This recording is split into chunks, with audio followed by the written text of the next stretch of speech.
ప్రపంచంలోనే అత్యంత ఖరీదైన పాలను ఉత్పత్తి చేసే జంతువు. అవునా? మరేమనుకున్నారు? గాడిద పాల మజాక. లీటర్ గాడిద పాల ధర ఎంతో చెప్పనా? చెప్తాను. దానికంటే ముందు మన ఛానల్ ని సబ్స్క్రైబ్ చేయడం మర్చిపోకండి. 1 లీటర్ గాడిద పాల ధర అక్షరాల 7,000 రూపాయలు. అంత షాక్ అవ్వకండి, ఎందుకంటే ఇది నిజం.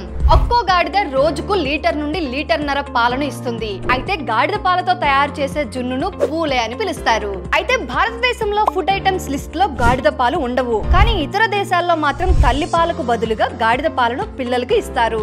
Spain, Belgium, Portugal, Italy, Bulgaria, France మరియు గ్రీస్ వంటి ప్రముఖ దేశాల వారు గాడిద పాలను ఎక్కువగా వినియోగిస్తారు. అంతేకాదు గాడిద పాలతో తయారు చేసిన పన్నీరు ధర కేజీ 70,000. కాబట్టి దీన్ని గమనించిన మన దేశంలోని కొంతమంది తెలివిగా ఆలోచించి గాడిదలను పెంచి పాలను ఇతర దేశాలకు విక్రయించి ఆదాయాన్ని సంపాదిస్తున్నారు. వ్యవసాయానికి సంబంధించి సమాచారాన్ని తెలుసుకోవడానికి ఫ్రీడమ్ యాప్ ని డౌన్లోడ్ చేసుకోండి.